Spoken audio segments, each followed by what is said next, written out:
Welcome to the Navigator podcast. Hello, everyone, and welcome to another Navigate Academy podcast. This is Module 35 on employee engagement. And today we are joined by Amy Blackburn. Amy is the founder and principal coach at Blackburn Boutique Coaching, a life and business sales coaching company.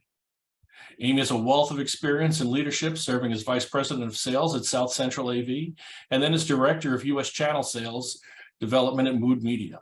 Having worked with Amy, she was the natural choice to be a guest to discuss employee engagement. Amy, thank you for joining us. Absolutely. Thank you very much for having me. I'm excited to be here, and hopefully I can share a few nuggets that I've learned over the years. I have no doubt. As I mentioned, I was fortunate to work with you for several years. And one of the things that really impressed me most was your ability to connect with your team and motivate them towards mutual goals. What was your secret to success? I think it was a combination of things that it took me several years to actually develop. And I'll probably repeat this multiple times throughout our conversation. But I think the first one that really took me the longest to learn was to be vulnerable. Being vulnerable for me at work was something I didn't really do. I was this person at work that tried to make everything perfect, that I was this totally different person after work or at home. But once I was able to kind of rip off that shell and be vulnerable with people at work, that really helped me relate to them a lot better. Also, emotional intelligence, I think, is what really helped me. And I describe my emotional intelligence with my team like driving a clutch, having to ramp it up and then ramp it back down, but being able to really have a good control over my emotions at work, because especially in the audio video world, at least from my perspective, emotions were high, then they would go low. And being in sales in general, it's definitely a roller coaster ride. I think the other part for me is definitely being able to humanize the business. And of course, that came after the, being able to be vulnerable at work, but humanizing the business as a whole and having regular conversations and just, making sure that everybody, I look at it like we're all people, we're all the same people. So that helped. And then I think consistent communication was really key. And that was really something that I had to learn as well. Is initially it's like everything's on fire. What do you do first? I would scrap, conversations I needed to have, scrap meetings, basically what was on fire is where I ran.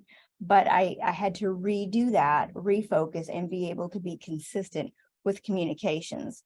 And there was a way to keep the fires down and also be consistent. And now I occasionally get a forest fire, but for the most part, I was able to get that under control as well. Yeah, we are definitely in an industry that is adrenaline based, and we love to fight fires. That's just, I think, the nature of the people that are in our industry. But that humanizing nature of management and our ability, as you said, to make ourselves vulnerable really enable us to have those direct connections with our people and our colleagues. And I think that it really does help them feel a bond beyond just an employer-employee relationship. It really does. And there are people that are great at being managers, but they have an inability to take it to the next level and actually be vulnerable with their team. And I know I'm the first one to admit that I greatly struggled with that. And I really didn't understand what that minor shift, because I looked at it as being very minor. Why would you want to do that? Because I need to be this, as one person in my prior life described me as rather robotic at work, because I wanted to make sure I was always doing the right thing, or at least attempting to do the right thing. And that removed my ability to be vulnerable. And it showed in the relationships that I thought I had versus what I had at work. And making that shift, I was really shocked at the difference that made in my ability to communicate and work with the team. And not just my team, but the rest of the teams in the company. It made a huge difference.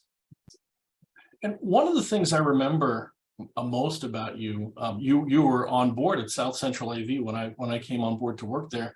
was you really focused on revisiting the mission, vision, and values of the company with your team regularly, but also with other teams as you met with them, including kicking off every meeting that you had. What was it about those three things that really resonated with you, and where did you feel it added value? Well, several different things with that, because a lot of times when you talk to people that work for companies, and you hear core values or a mission statement, I see the eyes rolling in the back of the head, because typically when you have those conversations, people view it, hear it, or understand it as simply having a plaque on a wall, words on a wall, and there's really no meaning behind it, including, a company I've worked for prior. When I asked somebody in the HR department, what is the mission statement of this company that I've worked for a while, they couldn't tell me. And so, but let's rewind it back to South Central AV. A couple things is, one, I'm sure they had them when I first started, but I wasn't quite as familiar with them. The second thing is what I really respected was the owner brought people from all departments, and we got together and we had conversations about, what are we trying to do as a company, right? What's meaningful for us? What do we want people to think about, not only the ones that we interview to bring on board, but our customers? What are we really trying to do? What are we about? And we designed those core values that were meaningful to us through conversation. So once we did that, you're right. I did have a conversation every single week because I had a weekly sales call, but I just didn't simply go through, okay, here are the 4 core values that we have. I went through those through conversation multiple times on the front end. Then each week I would pick one, and I would pick a sample story or an example, either that my team, happened to have that week, or I heard about, in another capacity, and I would blend it in that way to where it would make sense. It wasn't just, let me read the 4 core values. It's, here's why it's important, right? And we had a lot of good examples in the company. So I feel like if you're going to choose to work someplace, not own your business, but work for a company, work for a place, that you need to understand why you're doing it. And my team, that's how they felt as well, because I tapped into my team, what's important to them. So again, I'm not just going to have a team that just can simply rattle off the core values, but me starting off that way with, let's talk about what they are, let's talk about why they're important, then let's talk about maybe one each time we have a sales call or any type of meeting, because you're right, I always started it off that way. Let's share a story of why it's important. But eventually, I'm proud to say that each of the sales team members, they would start off as well, and it wouldn't be me all the time. They began doing it and sharing their own stories. You have to have, you don't have to, but I looked at my team as, I'm only as good as my team, right? I'm here to be the remover of blocks. They all needed to be above me in how they communicate with those core values, because that really resonates with how they feel with the company. So yeah, I got total adoption from my team. It took a while and took a lot of work, and my gosh, sometimes I felt very repetitive. So it's as another boss told me prior, it's kind of like, pulling a rabbit out of a hat. It's my job to figure out how to do it a little differently each time, to make sure that I'm able to engage everybody. So that was my goal. But it really helps with just the bonding of the team, the bonding with the company, and the ownership and pride that they took at doing their job well. And I think that's definitely one of the keys that I definitely saw from your team, was that everybody was on the same page, not just about what we see, especially when we were coming out of COVID, where people were focused on money and hyper focus for a lot of companies on utilization and billings and things like that. But when you can get everybody to come together around 3, 4, or maybe 5 things that we all agree are important about business and about life, you're more than just people working with one another. You're working towards a common goal. And I think you really did get that out of everybody that worked with you, for sure. Thank you very much. I appreciate that. So one of the things that we hear a lot about, and came up in some of the questions we had when we did our webinar, was about quiet quitting. How do you view this? And I'll use air quotes around the word new. How do you view this new phenomenon, and how would you instruct your clients to deal with it? Sure. Thanks for asking. That's a great question. And you're right. It's been very popular in the last 6 to 8 months, even up to a year. The way I look at quiet quitting is it's not new. I guess it's kind of risen to the top of what's really standing out right now, but I feel quiet quitting has always been there. It's just the leadership of the company. Some companies have not been aware of it. That's how I see it, because it has always been there. I've heard about it for quite some time. And if you actually look at a company that has rating scales, typically you rate an employee. Are they not doing what they're supposed to be doing?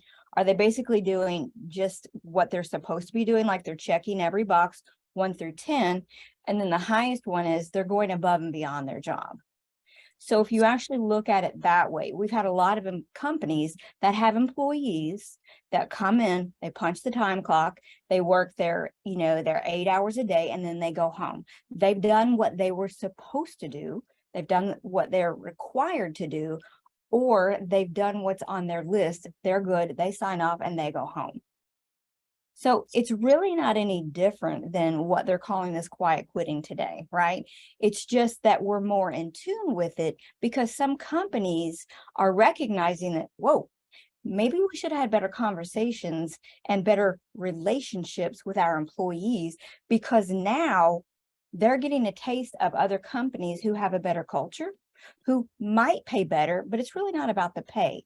If you go back to that better culture, a better work environment, maybe I'm going to go work for a company that actually cares about me. They care that I'm there, that they let me know what my job is, and they actually tell me if I'm doing a good job, right?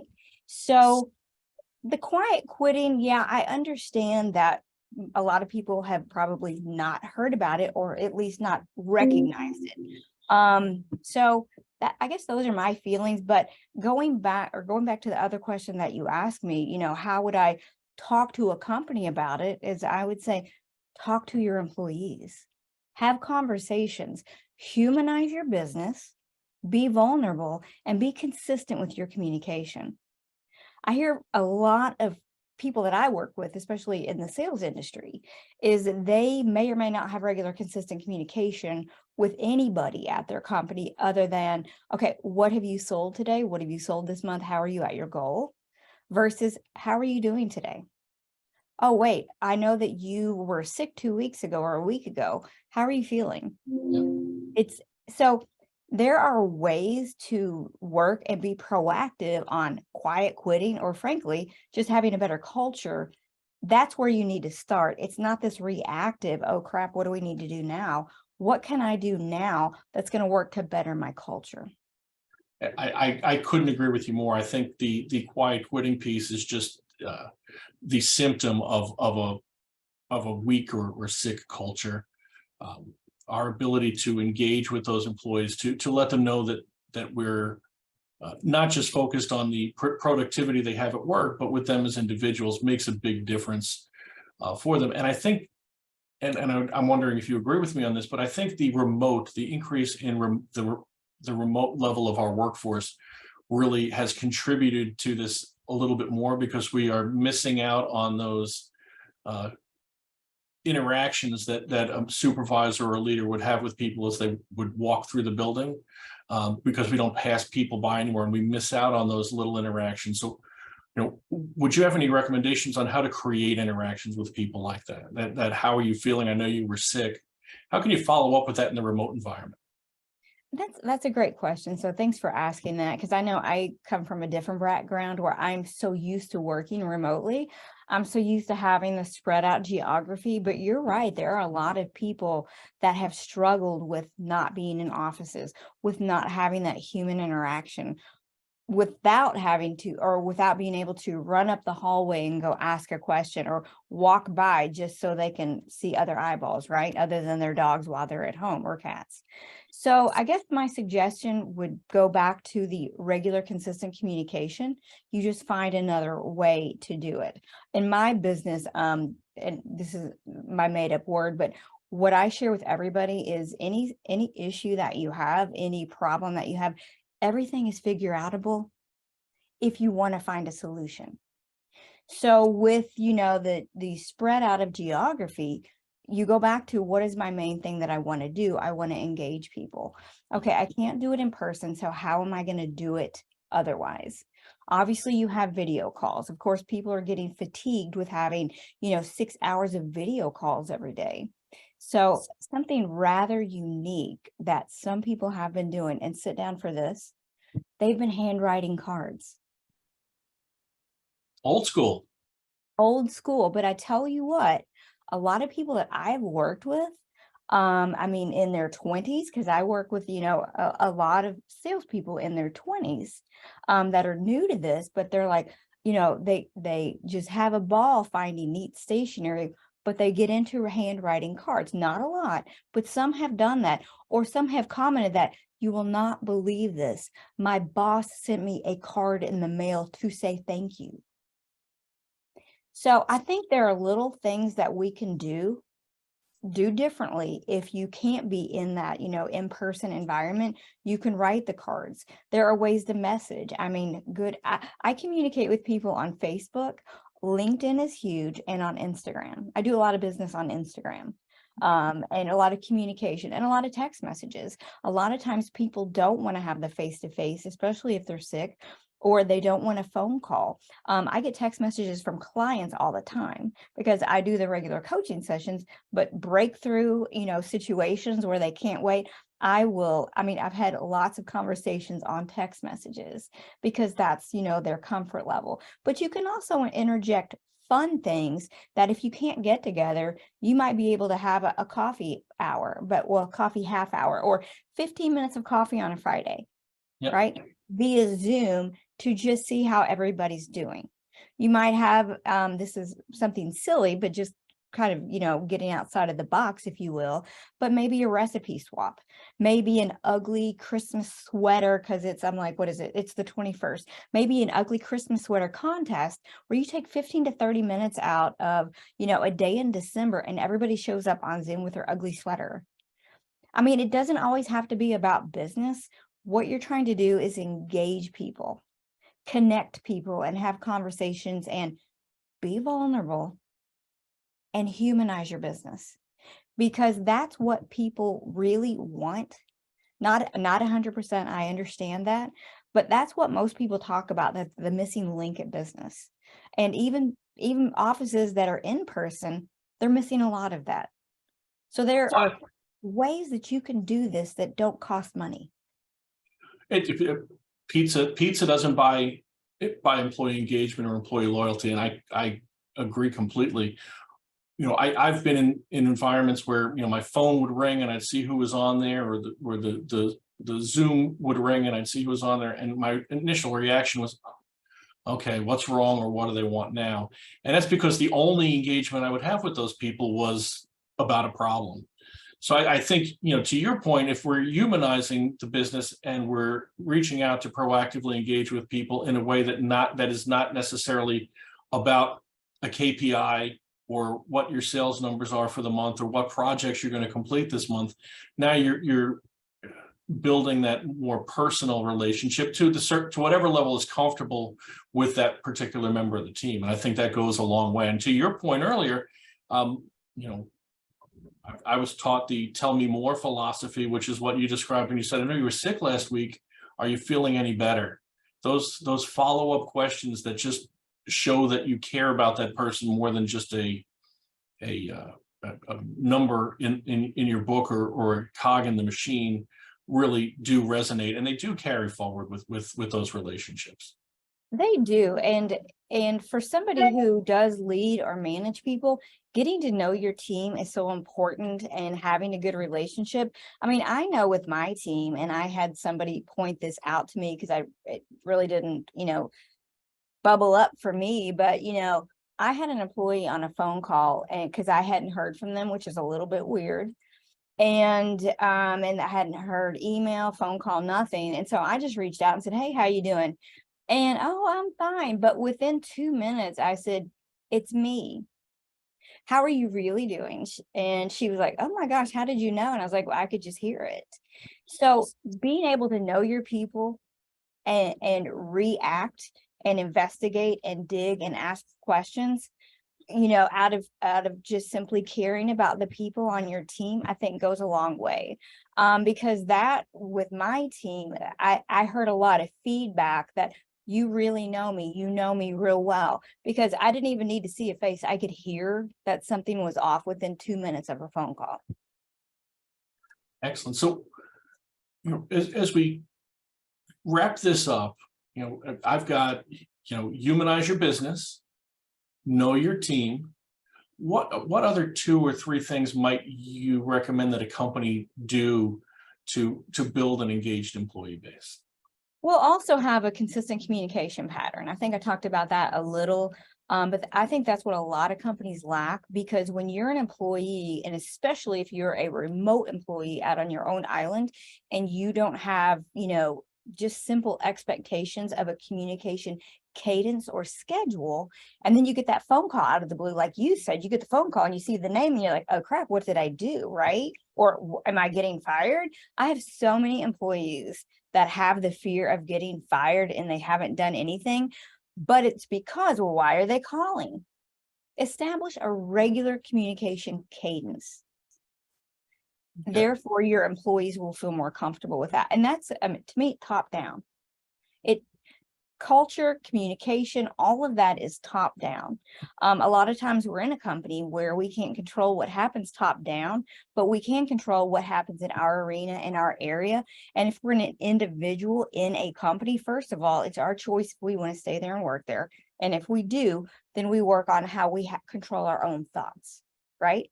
And if we're having a bad day, or we're having, a bad thought or something, let's look at our thought and how our thoughts are serving us. Are they serving us or are they not? So it really depends on, the advice of, is it a company or is it an individual? They kind of both go hand in hand. But I mean, you can work on it individually or you can work on it at a company level. But again, as you said, the vulnerability, the humanizing, the communication, and then culture, I mean, kind of all blends together. But culture, if I'm working with an entrepreneur, because I work with smaller companies, either real small entrepreneur or anywhere from like 150 to 250, look at your culture. And I've asked people, what is your culture? And if you don't know, you need to ask. And you need to be prepared to listen. Don't ask if you're not going to listen. Yeah, if you don't know what your culture is and you haven't tried to define it as the leader, then it's developing outside of your control, and you're not going to be able to influence it until you try to take some more control over it. Mm-hmm. Exactly. Well, Amy, that's all great feedback, and as I said when I kicked it off, I knew it would be. One of the things we always ask as we close out these podcasts is, what business book are you currently reading? Well, I will tell you, I keep one, and I just really have it here, not for this call. And I know you can't see it, but I keep this daily, and I've had it since 2012. It's Energy Leadership by Bruce Schneider. So not only did I read this while we were at South Central AV, but I got a second copy, and a copy from Bruce, because I went to what he created, which is a coaching school program that I went and graduated from. But I absolutely love that book. I reference it on a regular basis, and I recommend it, and I send it to people because it's that good. Now, I also will share that I have another one up here with me. My dad regularly gets books for me. He'll get himself a copy, and then he'll get me one because he loves books like that. And so I'm currently finishing How We Change by Ross Ellenhorn, and the 10 Reasons Why We Don't, because he said, my dad is always like, the business that you do, I think this could help you with your clients. So I get a lot of those from my father. So that's the current one he just gave me a month ago. But I work with so many people on, changing, again, thought work, but, and why they're resistant to change, and figuring out the mystery of that, or the stories. But that has been a good book so far. Well, I will definitely look that one up. I know we all struggle with change, and I tell my clients change is hard, and it starts with me. So change starts in the mirror. So Amy, thank you so much. I appreciate your time and your input. I know everybody who watches is going to find it very valuable. So thank you again. Thank you so much for having me. I really appreciate it. It's been great. Thanks, Amy. Thank you.